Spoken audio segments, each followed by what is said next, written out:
Murders in Houston are on the rise. This year's count, 458 as of today. That's the highest number since the early 90s. Tonight, KHOU 11 investigates the Houston zip codes that have seen the most murders. Here's Grace White.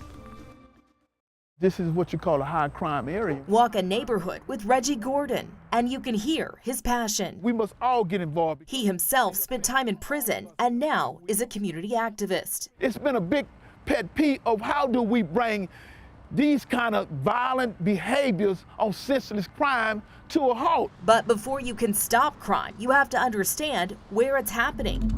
KHOU 11 investigates, crunched the numbers, and found the top 3 zip codes with the most murders through August of this year. Number 3, 77033. That's Southeast Houston, the South Park neighborhood with 10 murders. Number 2, 77022, north of 610 to Tidwell, between the Hardy and Independence Heights with 11 murders.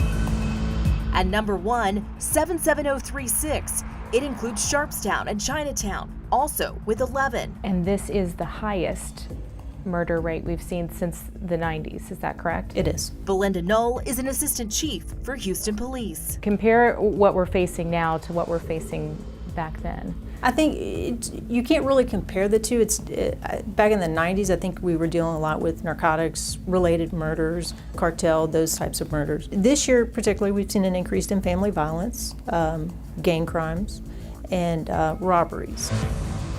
Mario was my baby son. This year, 20-year-old Mario Simpson was killed in a shooting that, according to court documents, was gang-related. Shantae Warfield is his mother. He just got mixed up with the wrong crowd and this tragedy happened. Simpson was killed on February 1st at La Casita, an apartment complex on the north side that's seen 4 murders as of August.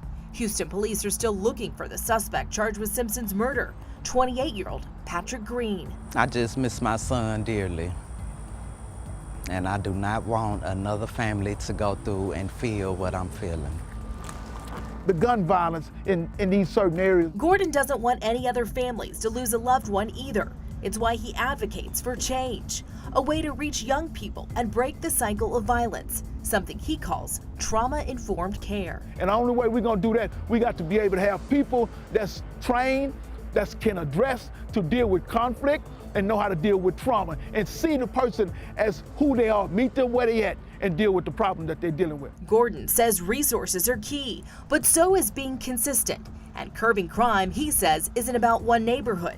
It's a problem the whole city has to want to solve. It's been proven that if we don't get involved, it will eventually tap on your doorstep. If you want to learn more, right now on our website, we have an interactive map where you can look at the number of murders that have happened in a Houston zip code since 2018. Grace White, KHOU 11 News.